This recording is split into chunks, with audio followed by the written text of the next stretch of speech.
Status epilepticus. Definition क्या है? Seizure if seizure last persist more than 30 minutes, इसको status epilepticus बोलते हैं। सबसे पहले given in two time frames. एक T1 है लास्टिंग फॉर 5 मिनट्स और more, called as impending status epilepticus. Impending status epilepticus का मतलब है something bad that will going to happen soon. ठीक है, इसके बाद कुछ बुरा होने वाला है स्टेटस एपिलेप्टिकस इस 5 मिनट्स के बाद। अगर मोर देन ज़्यादा सीजर परसिस्ट करेगा तो indicates the time after which the use of anti epileptics is required to control seizure. Seizure को कंट्रोल करने के लिए ये इंडिकेट करता है 5 मिनट से अगर ज़्यादा सीजर रह जाता है तो status epilepticus impending status epilepticus है, और ये इंडिकेट करता है कि हमको एंटी एपिलेप्टिक्स यूज़ करना पड़ेगा इसको सीजर कंट्रोल करने के लिए। और जैसे माइट भी पॉसिबिलिटी ज़्यादा चांसेस रहता है कि अगर initial less than 5 minute seizure होता है तो ये अपने आप कंट्रोल हो जाता है। Lasting for more than 30 minutes और more known as established status epilepticus, high risk of developing neurological sequelae in future. ठीक है, मैनेजमेंट कैसे करना है? Management of status epilepticus. First 5 minutes no needs of anti epileptics, क्योंकि first 5 minutes में तो अपने आप ही ठीक हो जाने वाला हो रहता है, चांसेस रहता है कि अपने आप सबसाइड कर जाए। अब मैनेजमेंट में सबसे पहले पेशेंट आएगा तो क्या करना है? Establish ABC airway breathing circulation. Airway मैंने सिक्योर करने के लिए हमको क्या करना पड़ेगा कि लेफ़्ट लेटरल पोजीशंस में बच्चे को घुमा सकते हैं, लेटरल डेक्यूबिटस यानी लेफ़्ट लेटरल पोजीशन में, या फिर head turn to the one side to avoid aspiration में हेड को एक साइड में टर्न कर देना है।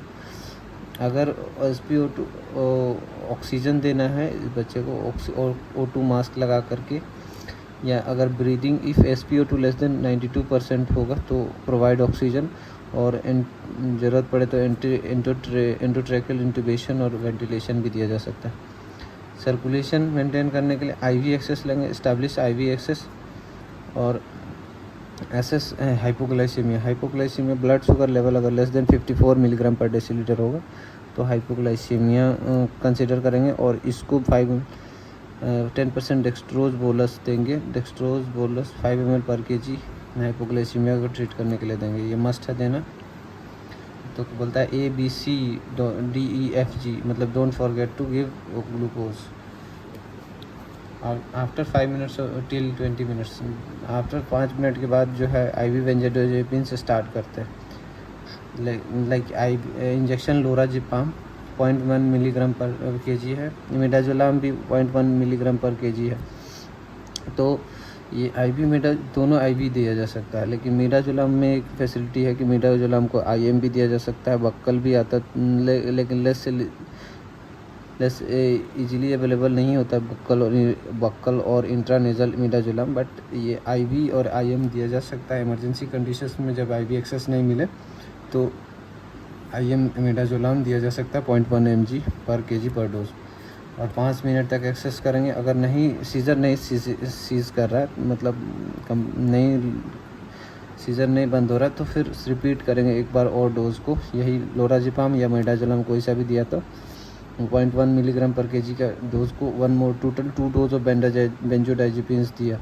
तो अभी तक कितना हुआ? तो 5 मिनट पहले पार हुआ था, 5 मिनट अभी इसको देने में फिर लगाया, तो 5 मिनट तक वेट करेंगे फिर इसको देंगे। अगर फिर सीजर परसिस्ट कर रहा है तो IV फेनिटोइन देंगे। IV फेनिटोइन की जगह फर्स्ट फेनिटोइन देते हैं, क्योंकि लेस साइड इफेक्ट होता है। 20 मिलीग्राम पर kg as a infusion over 20 minutes देते हैं फॉस्फेनिटोइन। और इस सीजर अगर फिर उसके बाद भी 20 मिनट्स के बाद भी अगर परसिस्ट करता है तो third number IV sodium valproate या लेविटेरेसिटाम 20 to 40 मिलीग्राम पर kg के हिसाब से इन्फ्यूज़ करते हैं।